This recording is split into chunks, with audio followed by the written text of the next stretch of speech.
네, 안녕하세요. 두사 안땅입니다. 자, 이번 시간에는 우리 1차 시험을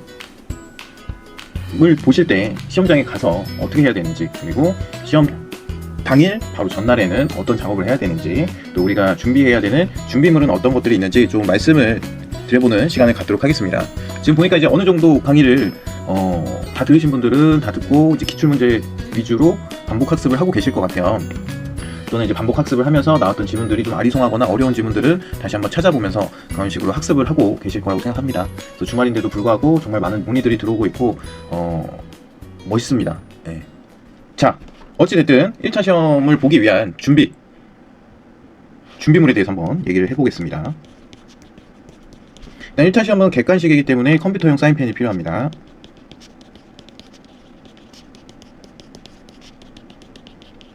그리고 OMR 카드, 이렇게 생긴 이제 OMR 카드에 마킹을 하셔야 되는데, 여기 이제 수험 번호도 알고 계셔야 되고,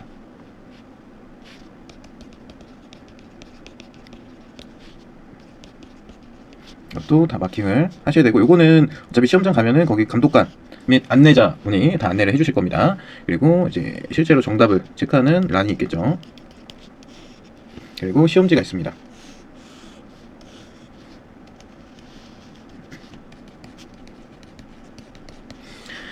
문제를 이제 많이 반복하면 반복할수록 여러분들의 그 문제를 읽는, 문장을 읽는 속도가 빨라질 겁니다. 법령 같은 경우에는 여러분들이 빨리 읽는, 문장을 빨리 읽는 습관이 굉장히 중요합니다.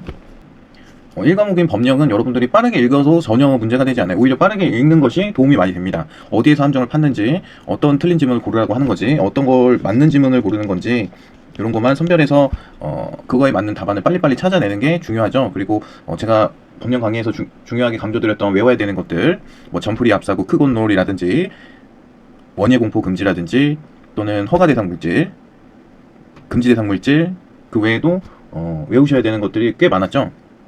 그래서 법령은 강의 들으신 분들은 알겠지만 빠르게 읽고 빠르게 선택이 가능합니다. 지문이 길어 보이지만 사실은 그걸 표현하고 있는 그 법 조문의 문장, 단어의 단위가 길기 때문이거든요.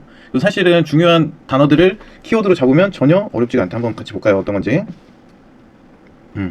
자, 보겠습니다. 여러분들이 이제 법령 문제를 푸실 때 단어를 문장으로 외워버리라고 제가 말씀을 드렸었잖아요. 그래서 이 앞에 거는 볼 필요가 없다, 그죠? 이 앞에 이 산업안전보건 법령상 이거는 볼 필요가 없는 거예요. 보건 법령은, 그쵸? 다 똑같으니까 이거 읽고 있으면 안 된다고. 이거는 읽지 말고 여기서부터 읽는 겁니다. 그래서 여기에서 보면 옳지 않은 것 하면 무조건 틀이라고 써야 돼요. 그쵸? 여기도 이렇게 동그라미를 치면서 여기 틀. 여러분의 생각을 믿지 말고 이 적혀있는 요거를 보고 판단하시는 게 제일 좋습니다. 아시겠죠? 그래서 산업안전보건 법령상 이걸 읽지 말고 그냥 산업안전보건위원회에 관한 내용으로 옳지 않은 거, 틀린 거, 산업안전보건위원회 설명으로 틀린 것을 골라내면 되는 거죠. 여기 또 보면 사업주는, 그쵸? 이런 주어는 또 읽을 필요가 없죠. 다 사업주 얘기가 나오니까. 그리고 사업장의 안전 및 보건에 관한 중요사항을 심의 의결하기 위하여, 여기까지 끊어서 요거를 한 단어로 읽으시라고요. 요거를. 자, 사업장의 안전 및 보건에 관한 중요사항을, 요거를 이제 심의 의결하는 기구잖아요. 산업안전보건위원회는. 그래서 심의 의결하기 위해서 사업장의 근로자위원과 사용자위원이 같은 수로 구성되는, 같은 수로, 동수로, 그죠? 구성 운영해야 된다. 요거는 맞다고요, 이렇게. 그러면 이게 문장이 세 문장이나 돼 보이고 길어 보이지만 사실은 뭐예요? 산업안전보건위원회에 관한 내용. 그래서 이걸 하기 위해서, 뭘 하기 위해서? 심의 의결을 하기 위해서 사업장의 근로자위원과 사용자위원, 요게 중요한 거죠. 요게 어떻게? 같은 수, 동수로 구성되는 위원회를 구성 운영해야 한다. 이렇게 읽으면 되는 겁니다. 안전에 관해. 그러니까 축약을 해야겠죠, 여러분들이. 어떻게 축약하면 좋을까요? 사업장 안전에 관한 심의 의결을 하기 위해 근로자와 사용자위원이 동수로 구성 운영. 이렇게 읽으시면 된다고요. 이거를 사업주는 사업장의 안전 및 보건에 관한 중요 사항을 심의 의결하기 위하여 사업장의 근로자위원과 사용자위원이 같은 수로 구성되는 산업안전보건위원회를 구성 운영해야 한다. 이렇게 읽으면은 너무 길고 헷갈려요. 그러니까 딱 키워드만 뽑아가지고 우리가 이거 맞는 내용이네 하면은 이거는 오케이. 동그라미 치고, 그죠? 틀린 걸로 고르는 거니까. 다음 2번 한번 보겠습니다. 사업주는 공정안전보고서를 작성할 때, 공정안전보고서 나왔죠? 산업안전보건위원회가 설치되어 있지 아니한 사업장의 경우, 산업안전보건위원회가 설치되어 있지 않대요. 사업장의 경우 근로자 대표의 의견을 들어야 된다. 이것도 맞는 얘기죠? 그러니까 요거는 또 어떻게 바꿀 수가 있어요? 공정안전보고서. 네, 위원회가 설치가 안 돼 있네. 위원회가 설치되는 조건이 어떻게 돼요? 건설공사의 경우 120억, 토목은 150억 인 경우에 설치해서 구성 운영하게 되어 있잖아요. 그럼 이게 설치가 안 됐다는 건 뭐예요? 산업안전보건위원회가 없으니까 근로자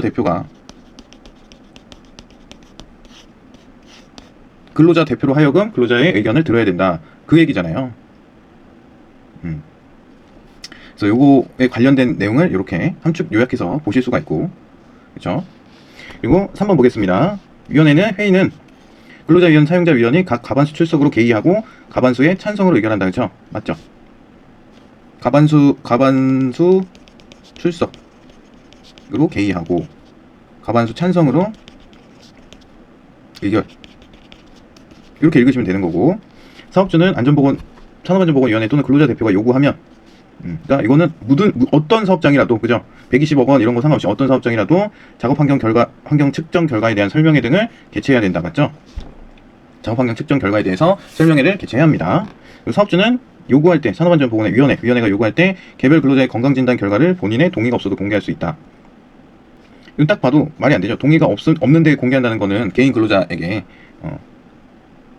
공개할 수가 없기 때문에 요거는 이제 틀린 거였고, 그죠? 그럼 틀린 걸 모르고 있으면 5번이 정답이잖아요, 그죠? 그러니까 이런 식으로 좀 문장 같은 거를 단어로 요약을 해야 된다는 거죠, 이런 식으로. 그래서 빠르게 읽고 빠르게 체크를 해야 1분 안에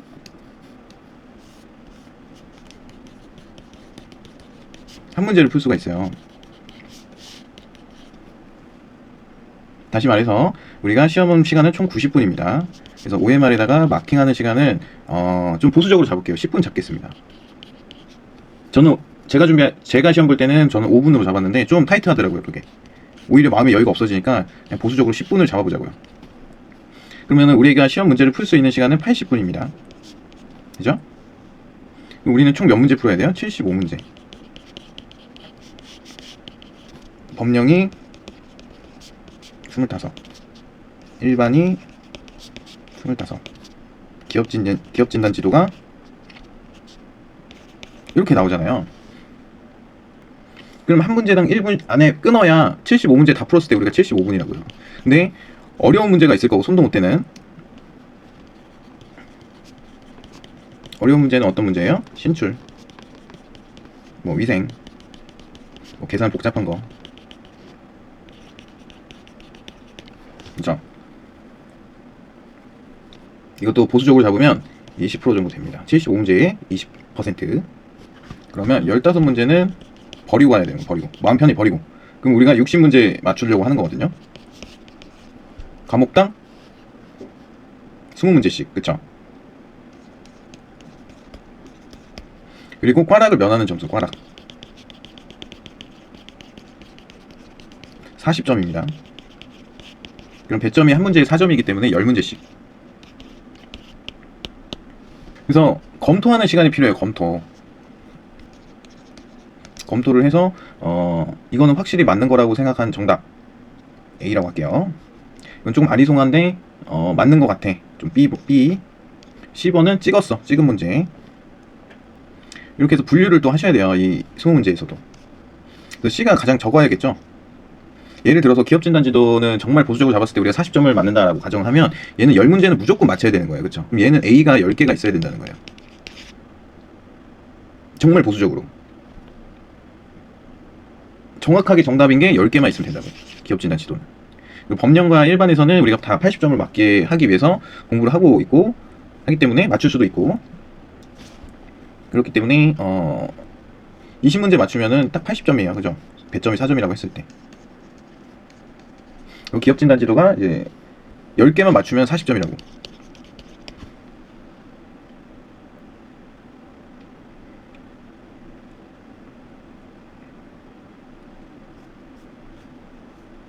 그래서 제가 제공해드린 기출문제를 여러분들이 푸실 건데, 11개년 모의고사 아닙니다. 기출문제입니다. 이거를 이제 풀으실 때 시간을 꼭 재세요. 시간. 그리고 익숙한 문제들이 많을 수밖에 없어요. 기출문제에는 정답이 눈에 보이는 문제가 뻔할 겁니다. 회독수를 많이 가져갈수록 시간은 점점 줄어들어요. 근데 연습을 하셔야 돼요. 어떻게? 문제를 보고 이 문제를 보고 제가 방금 요 위에서 했었던 것처럼 풀어보는 거죠. 자, 요 앞에는 읽을 필요 없고 여기서부터 산업재해 발생에 관한 설명을 옳지 않은 것들 이렇게 쓰고, 고용노동부 장관은 산업재해로 인한 사망자가 연간 2명 이상 발생한 사업장의 경우 산업재해를 예방하기 위해서 산업재해 발생 건수 등을 공표해야 된다. 공표 대상 사업장이네요. 그러니까 말 그대로 공표. 자, 중대재해가 발생한 사실을 알게 된 사업주가 중대재해 발생하면 즉시죠. 사업장 토지지를 관할하는 지방고용노동관서의 장에게 보고하는 방법에는 전화 팩스가 포함됩니다. 사업주는 산업재해조사표에서 한 달 안에 산업재해조사표에 작성해서 고용노동부 장관에게 제출하는 거죠. 산업재해조사표에 근로자 대표의 확인을 받아야 하지만 근로자 대표가 없는 경우에 재해자 본인의 확인을 받아 제출할 수 있다. 그렇죠? 고용노동부 장관은 중대재해가 발생하였을 때 그 원인 규명에 또는 산업재해 예방대책 수립을 위해서 원인 규명 및 대책 수립을 위해서 원인을 조사할 수 있다. 맞죠? 산업재해로 사망자가 발생한 경우에는 즉시죠. 지체 없이 산업재해 조사표를 작성해야 어디다? 공단이 아니라 고용노동부 장관. 그럼 정답 5번이네요. 그쵸? 이렇게 해서 이 문장을 전체 다 읽는 게 아니라 필요한 키워드만 우리가 알고 있으면 된다고요. 밑에 문제도 한번 같이 보겠습니다. 산업안전보건 법령상 이거 읽을 필요 없고, 상시 근로자 수가 200명인 경우 안전보건 관리 규정을 작성해야 하는 사업의 종류에 해당하는 것은 안전보건 관리 규정 몇 명이었어요? 300명. 이 기준이었죠? 300명 이상인 곳에 안전보건 관리 규정을 작성해야 되는 것들은 비교적 약한 곳, 재해 발생률이 비교적 낮은 곳이 해당이 된다고 했어요. 농업 300명이고 금융및보험업, 사업지원 서비스업, 정보 서비스업은 다 300명인데 부동산 임대업은 제외한다라는 게 있었어요. 그렇죠? 그래서 이것도 정답은 3번. 그렇게 해서 찾을 수 있는 거죠. 이런 거는 굉장히 쉬운 문제입니다. 쉬운 문제. 이런 거는 그럼 나중에 여러분들이 이제 OMR 카드에 다 작성을 한 다음에 A라고 다 쓸 수 있는 문제입니다. 이 세 개는. 그렇죠? 다음 보겠습니다. 근로자의 안전 및 보건에 유해하거나 위험한 작업, 사업주가 이를 도급하여 자신의 사업장에서 수익을 미니 근로자가 그 작업을 하도록 아니 되는 작업. 도금지죠. 도금지. 그래서 도금, 순, 카드뮴 이렇게 세 개잖아요. 제가 망가는 아니라고 말씀을 드렸었죠 한번. 그래서 정답은 기억, 니은, 디귿. 이것도 A 이렇게 해서 넘어갈 수 있는 거고. 안전보건 표지가 나왔습니다. 옳은 것은 올 여기 쓰고, 지시표지는 파란색 바탕에 흰색 그림이죠. 정답은 1번. 방사성 물질의 경고 표지는 바탕은 무색, 기본 모형은 빨간색으로 한다. 경고 표지는 뭐예요? 경고 표지는 삼각형의 노란색이죠. 안전보건 표지의 성질상 설치하거나 부착하신 것이 곤란한 경우에도 해당 물체에 직접 도색할 수 있습니다. 다음, 외국인 근로자를 사용하는 사업주는 안전보건 표지를 고용노동부 장관이 정하는 바에 따라 해당 외국인 근로자의 모국어와 영어로 작성해야 한다. 아니죠. 영어가 아니라 뭐예요? 모국어로 작성을 해야 됩니다. 영어라는 내용은 없습니다. 다음, 안전보건 표지의 표시를 명확히 하기 위해서 필요한 경우 그 안전보건 표지 주위에 표시사항 글자로 덧붙여 적을 수 있으며, 글자는 검정색 바탕에 노란색이 아니죠. 흰색 바탕에 검정색 글씨로 표기할 수가 있습니다. 그래서 완전히 맞는 것은 1번. 이렇게 문제를 풀어야 되고, 저는 이게 굉장히 헷갈렸습니다. 그래서 저는 여기에다가 B라고 했었어요. 그 시험장 안에서는. 왜냐면 나는 이걸 틀릴 수도 있겠다. 실제로 틀렸습니다. 이렇게 쉬운 문제를. 시험장 가면은 어떤 일이 생길지 몰라요. 네. 그렇기 때문에 여러분들도 만반의 준비를 해가셔야 됩니다. 이렇게 좀 아리송한, 자기가 생각했을 때 내가 공부한 부분이 좀 부족해서 아리송한 문제가 나왔을 때는 과감하게 B라고 표기를 하세요. 자, 다음 문제 보겠습니다. 자, 산업안전보건 법령상 안전보건관리 책임자에 관한 설명을 옳지 않은 것은 틀린 거죠? 누구에 대해서? 안전보건관리 책임자. 안전보건관리 책임자는 누구예요? 안전관리자와 보건관리자를 지휘 감독하는 사람입니다. 그리고 안전보건관리 책임자에게 총괄하여 관리하도록 해야 하는 사항에는 해당 사업장의 위험성 평가의 실시에 관한 사항도 포함된다. 맞죠? 상시 근로자가 100명인 1차 금속 제조업 사업장에는 안전보건관리 책임자를 두어야 한다. 맞죠? 건설업의 경우 공사 금액이 10억 원 사업장에는 안전보건관리 책임자를 두어야 된다. 10억 원이 아니라 어떻게 됐어요? 20억 이상이었죠? 그러니까 틀린 것은 4번. 사업주는 안전보건관리 책임자의 선임에 관한 서류를 3년 동안 보존해야 된다. 이건 아는 문제니까 이렇게 표시를 하시라고요. 쓴 다음에 내가 확실히 알고 고른 문제면 A, 좀 아리송한데 하면 B, 이렇게 체크를 하면서 문제를 계속 쭉쭉쭉 풀어 나가셔야 돼요. 하나만 더 해보자고요. 자, 안전관리자 및 보건관리자 등에 관한 설명을 옳지 않은 것, 틀린 거 이렇게 쓰고, 지방고용노동관서의 장은 보험관리자가 질병으로 1개월 이상 직무를 수행할 수 없게 된 경우 사업주에게 보험관리자를 정수 이상으로 지원하게 할 것을 명할 수 있다. 일단 잘 모르겠습니다. 건설업을 제외한 사업으로서 상시근로자 300명 미만을 사용하는 사업장의 사업주는 안전관리 전문기관에 안전관리자의 업무를 위탁할 수 있다. 모르겠습니다. 전기장비 제조업 중 상시근로자 300명 이상을 사용하는 사업장의 사업주는 보험관리자에게 보험관리자의 업무함을 전담하도록 할 수 있다. 맞죠? 식료품 제조업 중 상시근로자 300명 이상을 사용하는 사업장의 사업주는 안전관리자에게 안전관리자의 업무만을 전담하도록 하여야 한다. 300명 이상이고 제조업입니다. 맞는 것 같아요. 안전관리자와 보험관리자가 수행하는 업무에는 산업안전보건위원회 또는 안전 및 보건에 관한 노사협의체에서 심의 의결한 업무도 포함된다. 맞죠? 그러면 우리가 1번과 2번 중에 고민을 해야 돼요. 이런 거는 C라고 표현을 하시면 됩니다. 난 틀리겠다. 그리고 이 문제는 조금 더 생각을 해봐야 되니까 풀지 마세요. 별표 C는. 자, C는 OMR 카드를 1차적으로 1차 마킹을 하고 2차 검토를 하고 3차에 시간이 한 5분에서 10분 정도 여유가 있을 거예요. 그때 찍는 겁니다. 그러니까 섣불리 그으면 안 돼요. 이거는 C는. 아시겠죠?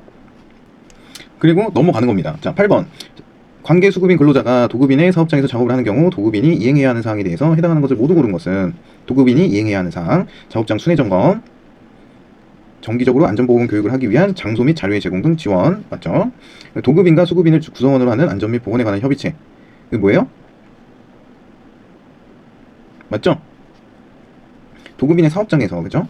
작업 장소에 관한 발파 작업을 하는 경우 대비한 경고 체계 및 운영과 대피 방법 등의 훈련. 맞습니다. 그럼 정답 5번. 그래서 이것도 A. 다음 문제. 주요 구조 부분을 변경하는 경우 안전인증 나왔죠? 기계 및 설비에 해당하지 않는 것. 안전인증에 해당하지 않는 것 나왔네요. 이거 뭐예요? 점프리, 앞사고, 롤. 여기에 해당되지 않는 거를 고르면 되는 거였죠? 뭐예요? 정답은 원심기.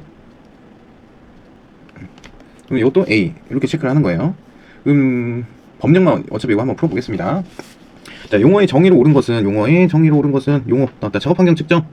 작업환경 실태를 파악하기 위해 해당 근로자가 사업주 근로자 또는 작업장에 대해서 사업주가 위해인자에 대한 측정 계획을 수립한 후 신료를 채취하고 분석하는 걸 말한다. 맞죠? 중대재해란 근로자가 사망하거나 부상을 입을 수 있는 설비에서 누출 화재 폭발 사고를 말한다. 아니죠. 건설공사 발주자란 건설공사를 도급하는 자로서 건설공사의 시공을 주도 총괄 관리하는 자를 말한다. 이것도 아니죠. 건설공사 발주자는 도급인이 아니잖아요. 그리고 산업재해란 근로자가 업무에 관계되는 건설물 설비 원재료 가스 증기 분진 등에 의하거나 작업 또는 그 밖의 업무로 인하여 사망 또는 3일 이상의 휴업이 필요한 질병에 걸리는 것을 말한다. 맞나요? 아니죠. 산업재해는 어떻게 표현해요 우리가? 사망하거나 부상하거나 질병에 걸리는 것을 말하는 거죠. 그러니까 틀린 거죠. 여기는 질병과 사망 두 개밖에 없으니까요. 위험성 평가는 산업재해를 예방하기 위하여 잠재적 위험성을 발견하고 그 개선 대책을 수립할 목적으로 조사 평가하는 것을 말한다. 잠재적 위험성을 유해 위험 요인을 찾아내서 위험성 크기가 허용 가능한 범위인지 평가하고 이런 멘트가 들어가야 됩니다. 위험성 결정이라는 내용이 들어가야 되고 조치하고 개선 대책을 마련하는 거죠. 그래서 이것도 완벽한 정답은 맞는 말은 아니다. 그래서 완벽하게 맞는 정답은 1번. 근데 내가 풀었을 때 좀 아사모사해. 그럼 B라고 하면 됩니다. 한 문제만 더 보겠습니다. 유해하거나 위험한 기계기구에 대한 방호 조치 나왔습니다. 옳은 것을 모두 고른 것. 옳은 겁니다. 진공포장기 랩핑기를 제외한 포장기계에는 구동부 방호 연동장치를 설치해야 한다. 진공포장기 랩핑기에다가 설치하는 게 구동부 방호 연동장치입니다. 이 제외한 때문에 틀린 말이고요. 회전기계에 물체 등이 말려 들어갈 부분이 있는 기계에는 물림점을 무팀형으로 해야 된다. 회전기계에 물체 등이 한번 이건 찾아보세요. 근데 제가 알기로는 돌기형을 묻어버린다 이렇게 말씀드렸던 것 같아요. 그렇죠? 그래서 니은도 틀린 거다. 디귿, 예초기 및 금속 절단기에는 날 접촉 예방장치를 설치해야 되고, 맞죠? 원심기에는 회전체, 맞습니다. 근로자가 방호 조치를 해체하려는 경우에는 사업주의 허가를 받아야 합니다. 정답은 4번. 그리고 이거는 각자 표시하면 돼요. A든 B든 C든. 헷갈릴 수 있거든요. 저도 틀린 문제입니다, 이거는. 저는 이거를 그냥 후루룩 읽어가지고 틀렸어요. 진공포장기 랩핑기에는 구동부 방호 연동장치를 설치해야 한다. 이렇게 읽고서 기역, 디귿, 리을을 체크해서 틀렸습니다. 아무튼 정확한 정답은 요거 여러분들이 한번 풀어보시고 이렇게 체크를 하시면 돼요. A인지 B인지 C인지. 근데 조금이라도 헷갈리면 B라고 저는 표현을 했습니다. B라고 표시하는 이유는 뭐냐면 설명을 좀 드리겠습니다. 여기서 1차 마킹할 때 A는 다 마킹을 하는 거예요. B는 검토 때 한 번 더 읽어보고 내가 확신이 들면은 마킹을 하는 겁니다. 근데 B에서 정말 모르겠다 하면 C로 가는 거예요. C로 가면 남겨놓고 마지막에 이 5분에서 10분 남았을 때 찍는 거죠. 3차에는 C 결정을 해야 됩니다. 근데 결정하기 전에 우리가 A가 몇 개인지 B가 몇 개인지 확실히 체크를 해보는 게 심신에 좋습니다. 그래서 법령은 그래도 내가 A라고 체크한 게 18개 이상이네. 그럼 뭐 완전 빵이죠. A가 뭐 15개 미만이야. 그럼 또 암울하죠. 네. 그래도 찍는 거에서 또 맞는 게 있을 거기 때문에 뭐 그렇게까지 뭐 암울하다 이렇게 생각하실 필요는 없고, A가 많으면 많을수록 좋은 거고, 우리는 A를 계속적으로 늘리기 위해서 공부를 하고 있는 거니까. 그래서 그렇게 해서 문제를 푸시면 되는 겁니다. 아시겠죠? 제가 무슨 말씀을 드리고 싶은지 혹시 아시겠나요? 그래서 이 모든 작업을 우리는 75분 안에 해야 한다. 그래서 한 문제에 1분 이상, 그냥 문제 읽고, 이 문제가 뭘 묻는지 내가 파악을 하고 해당 지문을 5번까지 소거법으로 읽고, 여기까지 읽었을 때 다시 돌아가서 1번부터 읽는 작업을 하면 B라고 체크하세요. 네. 이걸 읽어봤더니 얘가 정답 하면은 A라고 체크를 하고요. 근데 소거할 수 있는 게 3개밖에 없고 이 2개 중에 하나가 정답인 것 같은데 고민이 된다? 그럼 C로 가세요. 그래서 A, B, C로 구분을 한 다음에 마지막에 마킹할 때도 한 번 더 검토를 하고 마킹하는 시간을 가져갈 수가 있습니다. 왜냐면 왜 이런 말씀을 드리냐면, 문제를 다 풀고 검토를 또 하고 그리고 나서 마지막에 찍기까지 다 한 다음에 OMR 마킹하려고 하면 시간이 없어요. 5분 있다 걷겠습니다 이런다고요. 그러면은 시간에 촉박해서 여기서 뭐 하나 틀려다 마킹 실수를 하게 되면 멘탈 나가버립니다. 그래서 이렇게 체크를 해야 되는데 이렇게 체크를 했다, 그냥 놔두고 그냥 다음 거 체크하시면 돼요. 마킹은 한 문제를 틀리는 게 낫지, 그 시험지 OMR 카드를 교환하면서 다 마킹을 할 수 없는 그 압박감을 견디시는 것보다 하나 틀리는 게 낫다라는 판단입니다.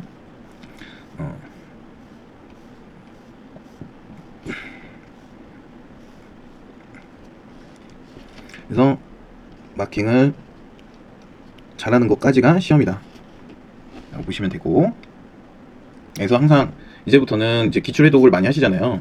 기출해독을 하실 때 이 지문이 이거여서 정답이다, 이거여서 틀린 말이다, 이거라서 맞는 말이다, 이 OX 문제를 풀듯이 하셔야 돼요. 1번 지문은 이게 원래 원문은 뭔데 이걸로 바뀌어가지고 이게 틀린 말이다, 이렇게.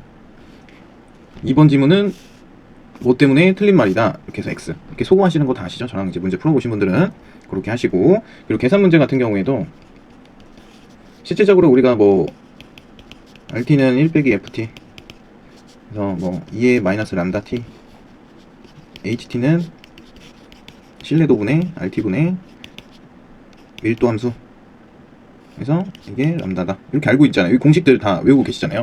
그러면 그 계산 문제에서 마지막에 물어본 거, 신뢰도를 묻는 건지 불신뢰도를 묻는 건지, 이 마지막에 묻는 거를 정확하게 알고 공식을 끌고 와서 문제를 풀면 20점을 푸는 문제들이 대부분일 겁니다. 아니면은 뭐 N중 K중복이라든지 이런 것도 다 풀어보시면은 20초 안에 풀 수 있게끔 만드시고 시험장에 가셔야 돼요. 정리해서 말씀드리면 문제지 A, B, C 체크를 하면서 문제를 풀고, 검토할 때에는 B 위주로, 그래서 B가 A로 갈 건지 C로 갈 건지 선별을 하는 겁니다. 선별. A로 간 거는 마킹을 해야겠죠. 문제 풀고 얘도 마킹. 그래서 제가 추천드리는 거는 추천해드리는 방법입니다. 법령을 풀고 1차 마킹 합니다. 그리고 일반 풀고 1차 마킹 하고요. 기업진단지도 풀고 마킹 합니다. 그리고 나서 B 위주로, B라고 체크한 거 위주로 검토하면서 마킹을 합니다. 그리고 이제 C로 와가지고 조금 충분히 고민해보면 또 A로 가는 경우도 있어요. 이거였지? 라고 하면 생각나면서 A로 가는 경우도 있습니다. 정말 운 좋으면. 근데 아니다 그러면 이제 찍는 거죠. 근데 찍을 때 뭐 주사위 돌려서 찍을 수 없으니까 한 번호를 마음속에 하나의 번호를 정해 가세요. 미리. 뭐 3번으로 찍겠다, 4번으로 찍겠다 이런 거. 근데 보통 어려운 문제들의 정답이 한 4번이 저는 많았었던 것 같아요. 예, 이거는 말씀드리면 좀 애매하니까 여러분들이 실제로 풀어보고 그 기출 문제를 계속 풀다 보면은 계속 틀리는 문제들이 있을 거 아니에요. 반복해도 틀리는 문제. 그게 몇 번인지 보세요. 몇 번 정답인지. 그렇지, 그 정답으로 쭉 미는 걸 추천드립니다. 찍을 때 괜히 1번 찍었다, 2번 찍었다, 3번 찍었다, 4번 찍었다 하면은 타점이 더 안 좋을 수가 있으니까 하나의 번호로 찍는 거를 추천드립니다. 이거는 근데 각자의 뭐 찍는 방법이 있으면 그대로 하시면 돼요. 제 말이 또 이거는 정답은 아니기 때문에. 근데 찍는 것도 실력이다 라는 말씀을 좀 드리고 싶어요. 그렇게 해서 이제 시험을 보고 나오시면 2시에, 그날 2시에 가다반이 나옵니다. 그러면은 여러분들이 시험지는 갖고 나올 수 있거든요. 그럼 시험지에 막 뭐 이렇게 돼 있을 거 아니에요. 그죠? 뭐 이런 식으로 돼 있지 않을까요? 네, 줄로 있겠죠. 그럼 그렇게 해서 맞춰보면 내가 이거를 몰랐었는데 나는 몇 번으로 찍었는데 이게 맞았을 때 또 기분이 좋고 약간 그런 거죠. 네. 그래서 어찌됐든 평균 60점만 넘으면 우리는 합격이다. 왜 벌써 이 말씀을 드리냐면 여러분들이 기출문제를 풀면서 염두에 둬야 돼요. 기출문제를 풀면서 연습을 해둬야 돼요. 이런 모든 과정들을. 문제 앞에 A라고 쓰든지 B라고 쓰든지 C라고 쓰든지 이거를 지금부터 하셔야 돼요. 회독을 하실 때부터. 그래서 지금도 C인 게 있고 B인 게 많을 거잖아요. 오히려.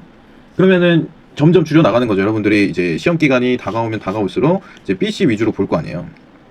그래서 B를 다 A로 만들어 놓고 그리고 이제 C 위주로 볼 거 아니에요. C도 이제 B나 A로는 만들어 놔야 되는 그 과정을 점점 줄여 나가고 끝까지 안 풀리는 문제들은 출제 빈도를 보고 이게 많이 나왔던 문제라고 하면은 그냥 통째로 외워서 가셔야 되고 뭐 나올랑 말랑 하거나 아니면 13년도 문제거나 이러면 버리셔도 된다. 끝까지 안 이어지는 거는.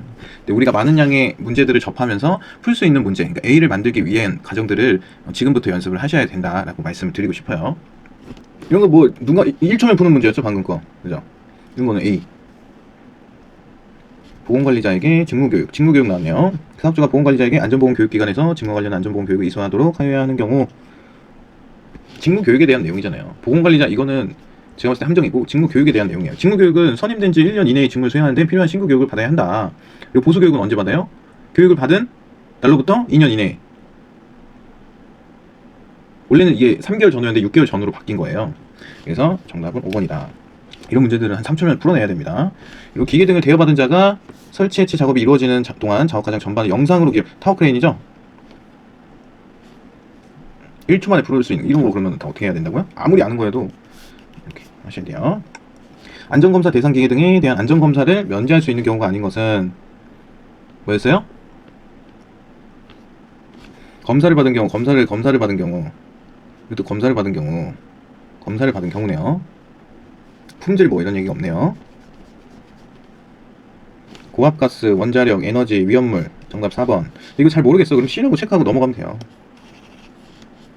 산업안전보건법령상 일반 건강진단을 실시한 것을 보는 건강진단에 해당하지 않는 것, 틀린 것. 선원법, 항공안전법, 국민건강보험법. 이거 좀 애매한데? 그럼 B라고 체크하시라고. 교육공무원법, 국민건강보험법 해서 2번인지 5번인지 엄청 헷갈릴 수 있어요. 그쵸?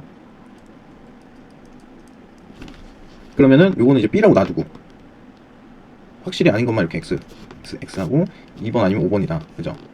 그래서 넘어가세요. 일단 이러고서 다음 거 푸는 거예요. 자율안전 확인 대상 기계 등에 해당하는 것을 모두 고른 것은 자율안전 확인 대상 용적면 보험면 아니죠.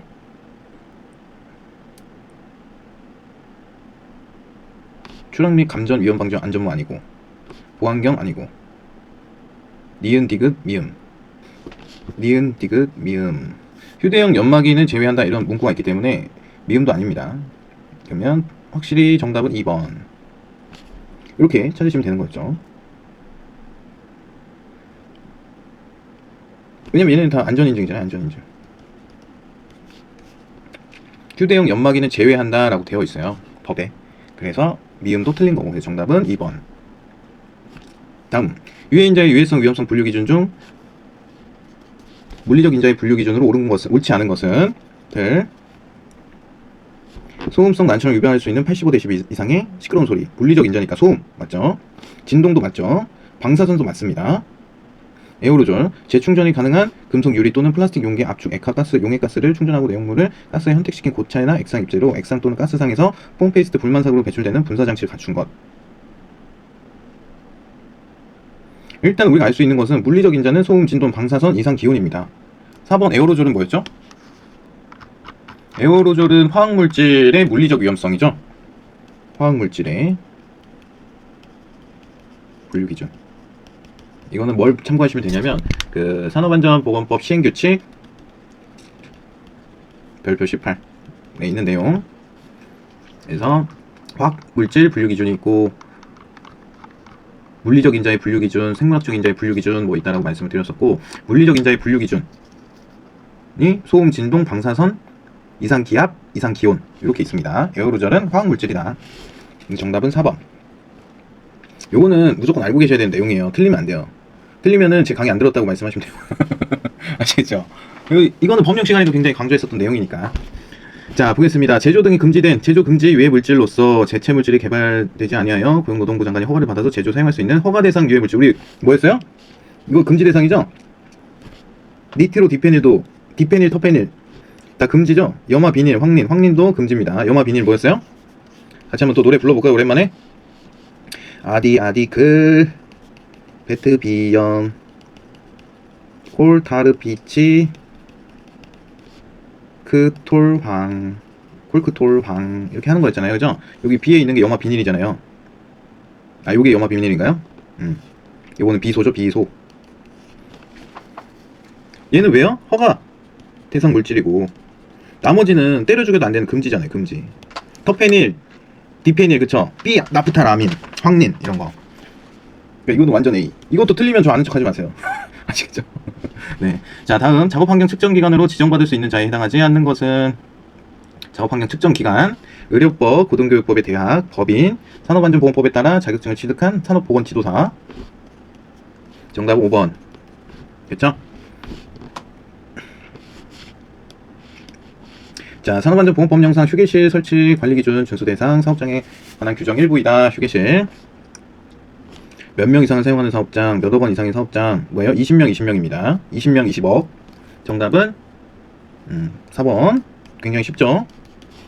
산업안전보건법령상 1일 6시간을 초과하여 근무할 수 없는 잠함, 잠수, 기압, 그쵸? 그런 내용 들어가면 되는 거죠? 2번.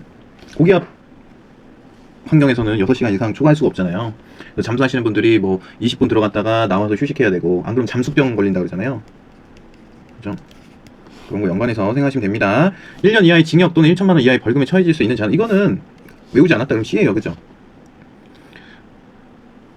이거를 미리 이제 공부하신 분들, 벌금형에 대해서까지 공부를 하신 분들은 상관이 없지만, 이제 공부 시작하신 분들은 이것까지 외우시려고 하면 힘드실 거예요. 그래서 제가 그 법령 자료 드린 거 보면, 교재 구매하신 분들 보면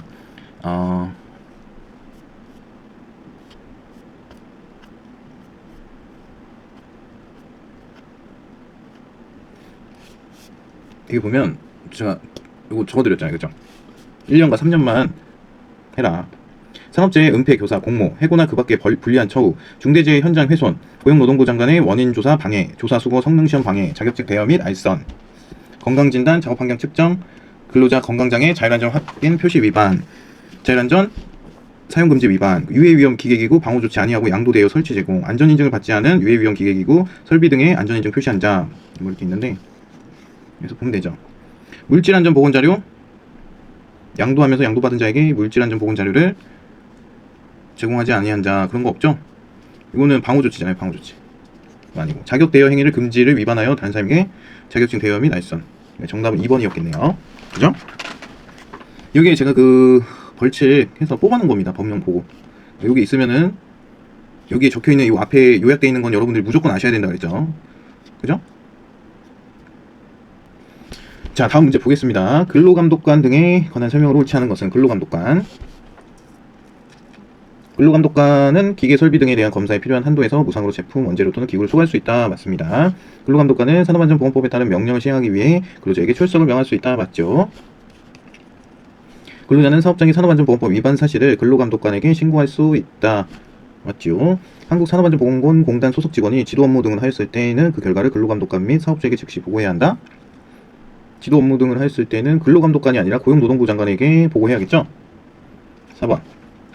그래서 틀린 겁니다. 이 근로감독관에게 하는 게 아니라 고용노동부 장관에게 보고를 해야 합니다.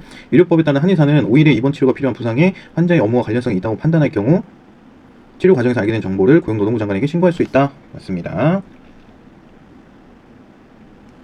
의료법에 따른 의사, 치과의사 또는 한의사는 3일 이상의 입원 치료가 필요한 부상 또는 질병이 환자의 업무와 관련성이 있다고 판단할 경우에는 치료 과정에서 알게 된 정보를 고용노동부 장관에게 신고할 수 있습니다. 일하다가 다친 경우에는, 근데 원래는 의료법에 보면 정보 누설 금지라는 조항이 있습니다. 그래서 의료 행위를 하면서 알게 된 정보를 다른 사람에게 누설하거나 부당한 목적으로 사용해서는 안 된다라는 의료법상의 정보 누설 금지 법령은 있지만, 이 직장이나 사업장 근로를 하다가 부상을 당한 경우에 3일 이상의 입원 치료가 필요한 부상 또는 질병이 환자의 업무와, 그러니까 일하면서 다쳤다라고 판단이 될 경우에는 그 치료 과정에서 알게 된 정보를 고용노동부 장관에게 신고할 수 있습니다. 이건 뭐예요? 이거는 B 또는 A 이렇게 맞출 수 있을 것 같아요. 산업안전보건 법령상 지도사의 위반 행위에 대해서 지도사 등록을 필수적으로 취소해야 되는 경우, 우리 이거 엄청 많이 반복했었죠. 취소 조건. 업무 정지 기간에 업무 수행한 경우, 일단 니은이 들어가야 되네요. 그럼 니은 안 들어간 거 제끼고, 니은 고의로 인한 중대재해가 발생한 경우, 또한 방법으로 갱신 등록을 한 경우도 포함이 됩니다. 기억 니은, 얘는 기억이 안 들어갔으니까 틀린 거고, 얘는 너무 많이 들어갔으니까 틀린 거고. 정답은 3번 기억 니은 디귿입니다. 요거는 이제 업무 정지 사유죠. 정지 사유. 필수적으로 취소해야 되는 거는 요 3개다.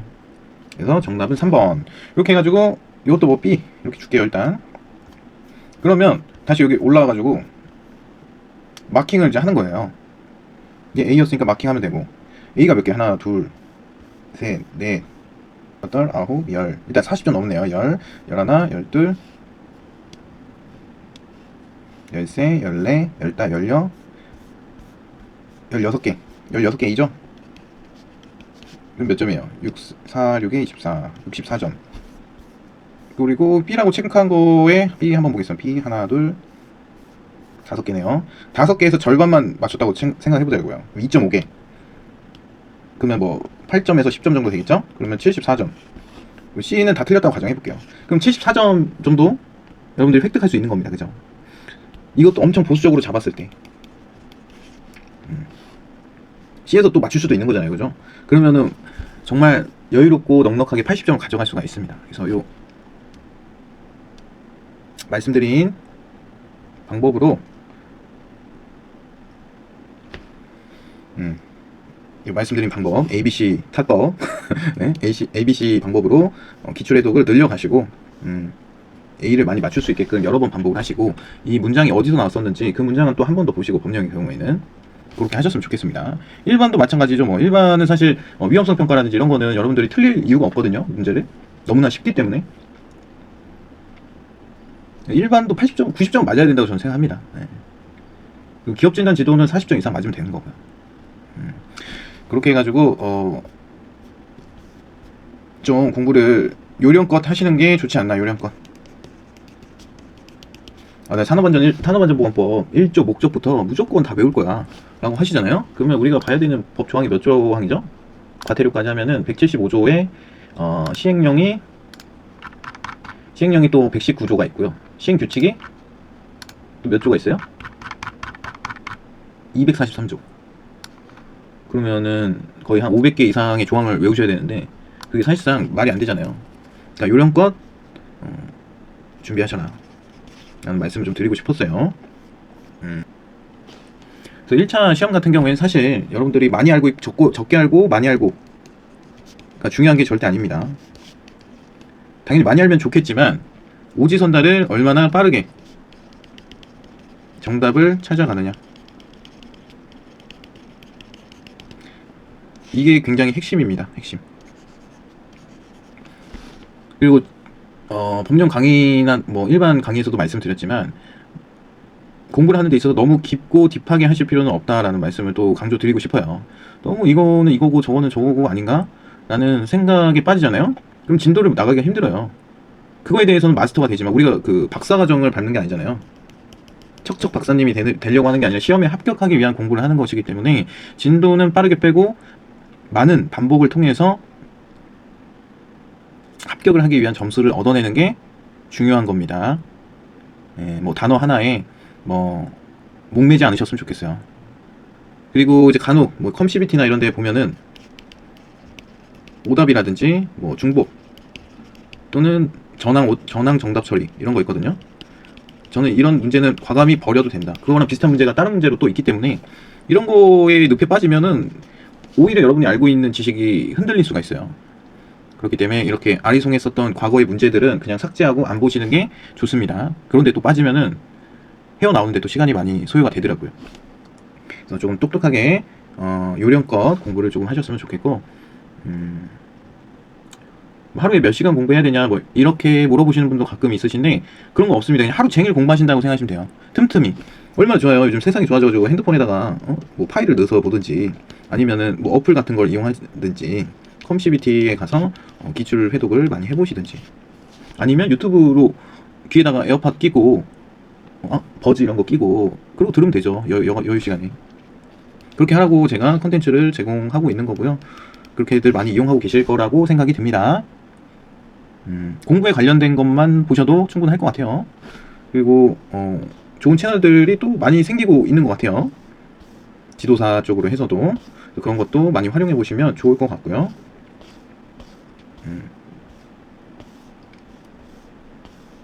그래서 타점을 올리는 시험을 볼 때 정확하게 분류하고 ABC로 정확하게 분류를 하고 마킹 실수하는 거 없게끔 잘 하시면 다 누구나 합격할 수 있다고 저는 생각합니다. 또 궁금한 거 있으시면은 뭐 댓글이나 메일이나 메시지로 보내주시면 제가 그거에 관해서는 또 영상으로 다루도록 하겠습니다. 오늘도 고생 많으셨고요. 여기서 끝 하겠습니다. 끝!